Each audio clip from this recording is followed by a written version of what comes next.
To IELTS met guys, आज की video भी बहुत इंपॉर्टेंट होने वाली है आइल्स स्टूडेंट्स के लिए। आइल्स राइटिंग के लिए रेडीमेड लाइंस आपको पता है मैंने अपने चैनल पे बहुत सारी प्रोवाइड की गई, और कोई ऐसा यूट्यूब चैनल नहीं है जिसने रेडीमेड लाइंस आपको दी हो जो आप अपने ऐसे में एज इट इज़ लिख सकते हो। ऑफकोर्स आपके आइडियाज़ पर ज़रूर डिपेंड करता है, अपने आइडियाज़ के अकॉर्डिंग कि आप उन लाइन्स को चूज़ करोगे। ऑब्वियसली माइंड सब में होता है, आप ये नहीं कह सकते कि एग्जामिनर को पता चल जाएगा कि रेडीमेड लाइन्स है या ये वो, बिकॉज आप अपने आइडियाज़ के अकॉर्डिंग उसे चूज़ करोगे। आप इम्पैक्टफुली उसे स्किलफुली यूज़ करना तो आपको आना चाहिए, वो आप पर डिपेंड करता है। लेकिन लाइन्स यहाँ मैं प्रोवाइड कर रही हूँ, ठीक है। तो द फर्स्ट वन इज़ यहाँ पर इन्वायरमेंट टॉपिक पर रेडीमेड लाइन्स मैंने दी हुई हैं, और इसके बाद भी बहुत है तो वीडियो मत स्किप करना। और जो वोकैबुलरी वर्ड्स है आपको तभी समझ आएंगे जब आप एक्सप्लेनेशन सुनोगे। तो एक्सप्लेनेशन को एक भी मिनट आप स्किप करोगे तो उसको यूज़ करना, जैसे मैंने कहा, आपको नहीं आएगा। तो the deteriorating state of our environment is a pressing concern, और कहाँ कहाँ यूज़ करना है ये भी मैं बताऊँगी, यहाँ पर स्क्रीन पर नहीं लिखा हुआ है। The deteriorating state of our environment is a pressing concern that demands immediate action from governments and individuals alike. अब यहाँ पर देखो, ये इस तरह का सेंटेंस आपको कहीं नहीं मिलता, अलाइक लास्ट में दिया हुआ है।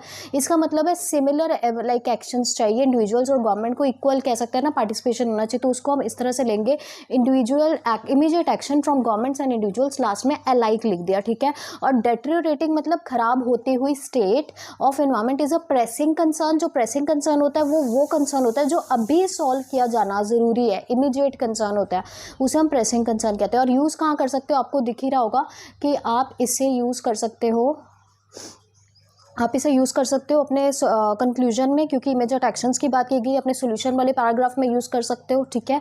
उसके बाद सेकंड जो लाइन है, protecting the environment is not a choice but responsibility but we that we owe to future generations. अब ये कंक्लूजन में बहुत अच्छी लगेगी, सोल्यूशन वाली लाइन्स में भी बहुत अच्छी लगेगी अगर आप सोल्यूशन वाली पैराग्राफ को स्टार्ट इस तरह से करते हो कि जो इन्वायरमेंट को प्रोटेक्ट करना है ये एक चॉइस नहीं है, एक रिस्पॉन्सिबिलिटी है। मतलब आपके पास कोई चॉइस नहीं है, अब आपको करना ही पड़ेगा। That we owe to future generation means वो रिस्पॉन्सिबिलिटी है जो हमारी फ्यूचर जनरेशन की तरफ है, ठीक है।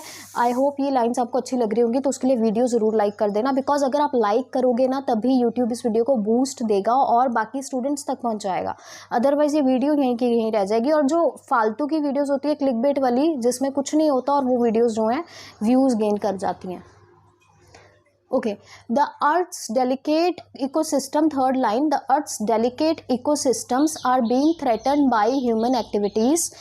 अर्थ का जो डेलिकेट में यानी नाजुक इकोसिस्टम है वो थ्रेटन किया जा रहा है, is plus being plus third form means किया जा रहा है by human activities necessitating sustainable practices and conservation efforts. Necessitating मतलब कि जिसकी वजह से हमें ज़रूरत है सस्टेनेबल प्रैक्टिसेस की, यानी कि ऐसी प्रैक्टिसेस जो सस्टेनेबल हो, मतलब कि आगे लंबे समय तक जो है हेल्प कर सके, एंड कंजर्वेशन एफर्ट्स यानी जो एफर्ट्स हैं वो हमारे सस्टेनेबल होना चाहिए, कंजर्वेशन एफर्ट्स जो हैं। It is imperative to strike a balance between economic development and environmental preservation, ensuring a sustainable future for both.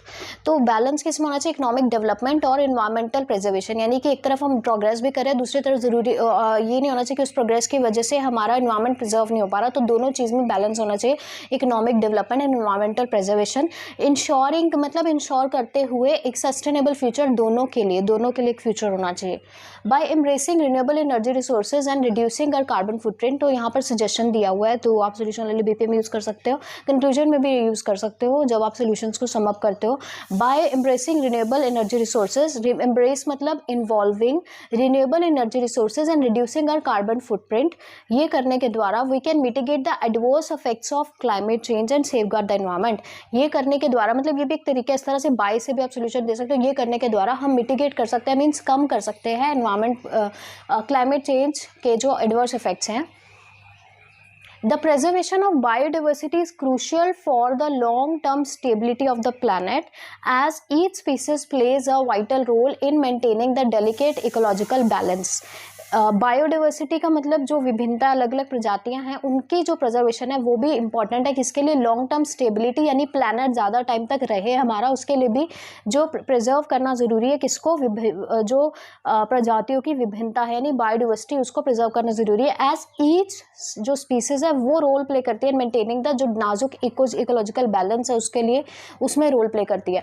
Adoption of eco friendly technologies, अब ये न्यू सोल्यूशन है, adoption of eco friendly technology strategies and policies is essential in curbing pollution levels and reserving the damage and reversing the damage. Reverse मतलब कि कर्ब the pollution तो हो गया कि pollution को रोकने के लिए हमें इको फ्रेंडली चीज़ें अपनानी चाहिए, इको फ्रेंडली टेक्नोलॉजीज. दूसरा क्या हो गया, डैमेज को रिवर्स करना, यानी कि डैमेज जो हुआ उसको रिवर्स वापस ठीक करने के लिए. इन्फ्लिक्टेड अपॉन आवर इन्वायरमेंट, जो हमारे इन्वायरमेंट में हुआ है, इन्फ्लिक्टेड ऑन आवर इन्वायरमेंट भी कह सकते हैं हम. डैमेज इन्फ्लिक्ट होता है इन्वायरमेंट पे, कॉज की बजाय यहाँ पे इन्फ्लिक्ट लिया हुआ है. Educating individuals about the importance of environmental conservation is key to, यानी एजुकेट करना चाहिए इंडिविजुअल्स को, is key to fostering the collective responsibility towards preserving our planet.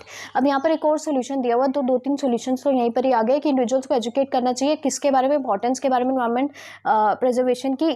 ये की है टू फॉस्टरिंग, की टू फॉस्टर करना मीन्स उस चीज़ को बूस्ट करने की जो कलेक्टिव रिस्पॉन्सिबिलिटी है towards environment. Implementing yes, so last 2 lines are there. Implementing stringent regulations and promoting environmentally friendly practices in industries can significantly, तो यहाँ पर भी new solutions हैं. Implementing stringent regulations, stringent means strict regulations होना चाहिए and promote करनी चाहिए environmentally friendly practices. तो ऊपर क्या था, eco friendly technologies, यहाँ पे environmentally friendly practices in industries can significantly reduce pollution and promote sustainable development. I hope it is clear. The time to act is now. Choices we make today will determine the state of our environment for generations to come.